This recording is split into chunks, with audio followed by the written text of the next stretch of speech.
So I know that some of you already know Ray. Ray is the gentle giant of Cherith Brook. He's always on the move, but he's never going anywhere very fast. Crowds make him super shy, but if you get him in a corner, he'll give you an earful of earthy wisdom and original aphorisms. A lot of them sound like the lyrics of a classic rock or a quote from a movie. Ray is as kind and as sincere as they come, and during one of our weekly agendas, we were having what we creatively call calendar. And we've been asked by some church to come and speak during a Sunday school class and talk about the work at Cherith Brook. So we're looking around to see, well, who's going to give up their Sunday morning, right?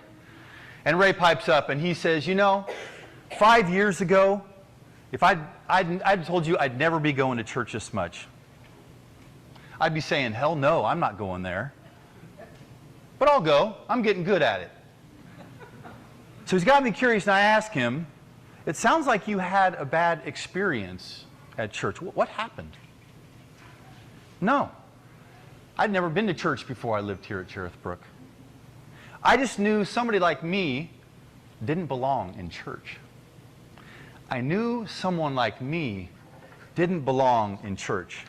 I mean, those of us who love the church and who see ourselves as committed to the life of community of faith, that should bother us deeply. But truth be told, there are a lot of folks who are experiencing poverty in their lives or houselessness who don't feel welcome. They don't have to go to know that already, right? There are a lot of those who high school didn't work for them that feel like they're not wanted in a youth group. There are folks ashamed of their addictions and they're convinced that church folks don't struggle with addictions, which we know is a lie. Those who have heard all their lives that they're screw-ups and they feel embarrassed around those they think they've got it all together. And the hungry will be glad to come for a free meal, but how often do they really feel welcome at the table? Well, a colleague recently asked me what I've learned the years I've lived at Cherith Brook. What's it taught me about moving from accepting people to welcoming them? And I thought that was a really great question, and I had to think about it for a while. I mean, how do we get from an us and them kind of posture to become a we, a new kind of we that none of us really expected? Well, I think the story of Jesus and the Canaanite woman prods us to think about this in a new way. I mean, Jesus enters enemy territory. His popularity has apparently reached this place as well. And this woman rushes out to meet him, and she's shouting, and I'm sure weeping and begging him, please, help my child. She is being tortured by a demon. I mean, what pulls at our hearts more than that, right? A mother begging for her tortured child. A father who feels like his kid is living in chaos. But Jesus, he won't help her. He won't help her. I mean, what a perfect time for him to model his teachings, right? But no, as the disciples are shooing her off, he doesn't stop them. And we're shocked because instead of showing us what the Sermon on the Mount looks like that he just got done preaching 10 chapters earlier, this beautiful teaching about the poor and the meek are blessed by God, and we're called to be peacemakers. This beautiful teaching that instructs us if someone begs something from us, we should give it to them. This beautiful teaching that says, don't give without expecting anything in return, and love your enemies. But instead of capitalizing on that moment, Jesus ignores the Canaanite woman. He calls her a dog. He says, I'm here for the Israelites. Canaanites aren't on my mission statement. So this morning, if you're looking for a Jesus that's kind of a perfect deity that knows everything, omniscient, you won't find him in this particular story. But if we're open this morning to that paradox of the human one who loved us so much, he joined us in solidarity, then we might meet a Jesus who has to work out on his own the complexities of our human finitude. So how do we get from acceptance to welcome? How do we get from becoming an us and a them to becoming some kind of we? I remember the first time I met Angie, and not Angie, my friend over here, but another friend of ours. She still lives in her childhood home, just a couple blocks away from Cherith Brook, and she's lived there obviously her whole life. Currently no electricity, no running water. And on this particular day, she comes into our cafe, and her face is kind of covered with soot because she's using a burn barrel. But she got this beautiful bright fuchsia lipstick on that just really highlights the beautiful smile she has. And she's combed the front of her hair. She looks so proud and so happy for herself. Trailing behind her, of course, is her dog, which doesn't look so good. A little mangy thing without an eye, a little matted. But he's behaved, so he comes in. She sits down at one of the tables and she laughs it up with some of her friends and guests as they're sipping coffee and having breakfast. And you can hear her when she's done eating, after she's given a few scraps to the dog. She heard the Canaanite woman. She goes to the kitchen and she gives this over-the-top praises. Thank you so much. That food was so great. And then she comes over to me and she grabs my hand and she turns it over. She puts something in it and she folds over the fingers and she says, whispers to me, I know you can find something good to do with this. When I see that it's $50, I chase after her in protest. Angie, you don't need to give us this. This is a lot of money. Please take it back. I'm sure you can find something to do with it this week. She turns around.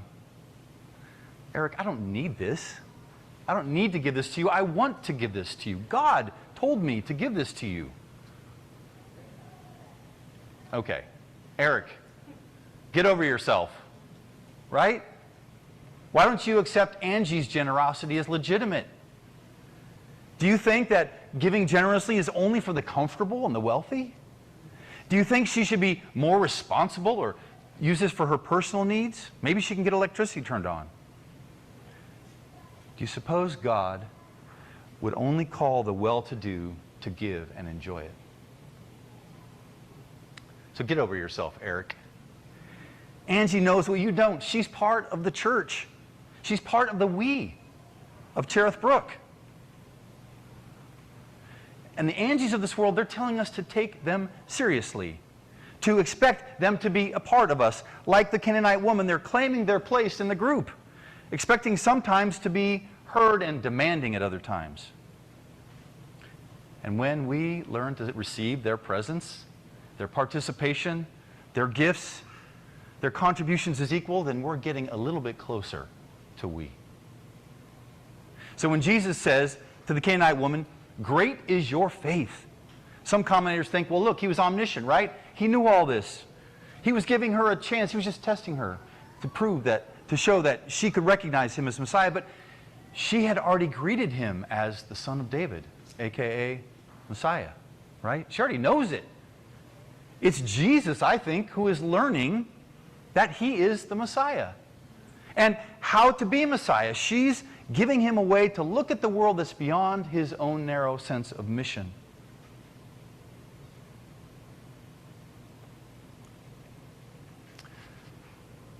And I think Jesus grows from this.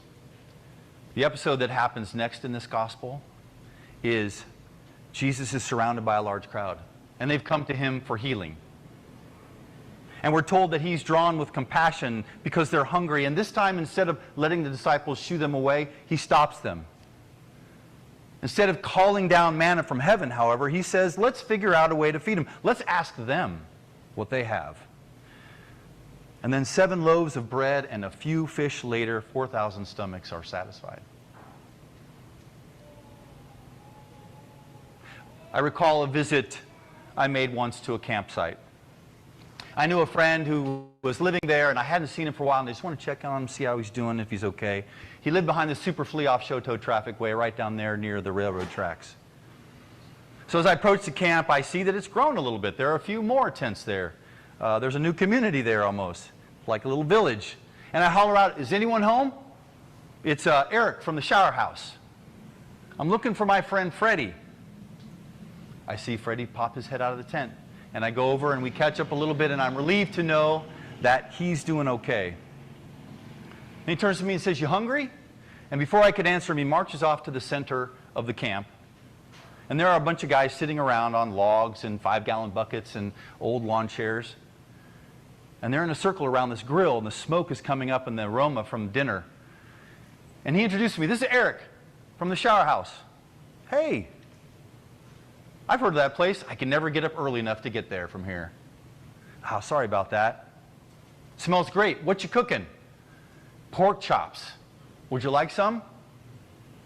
I look in the fry pan. There's this huge fry pan, and all these, like a dozen pork chops just smothered with onions and peppers and seasoning. It smells great. I'd love some. We sit down around the fire, and we're eating and talking together. And you know what? I don't remember what we talked about. I don't remember everyone in the circle that day, but I do remember this.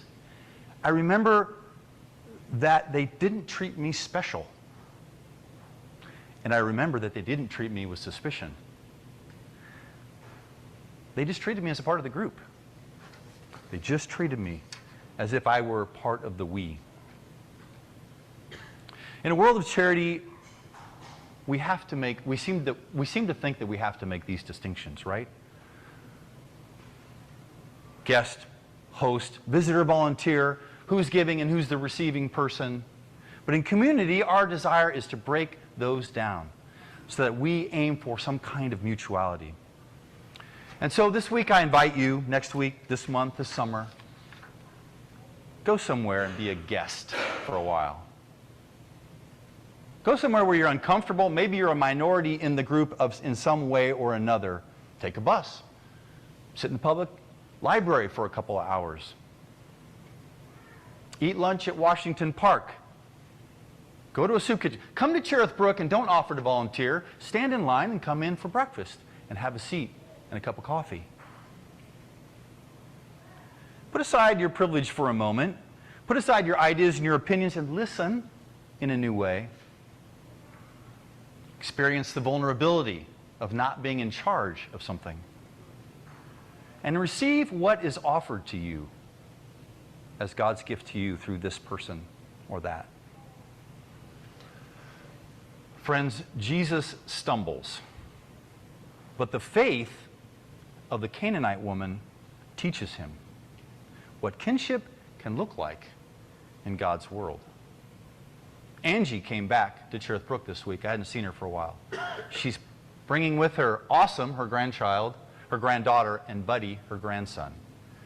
She just got an inheritance of some kind from some family member. First $2,000, guess what she did with it? Gave it all away. Thank you, Angie, for teaching me. And when we find ourselves moving from acceptance to some kind of mutual dependence, we can trust, friends, that we're closer to the household of God. Amen.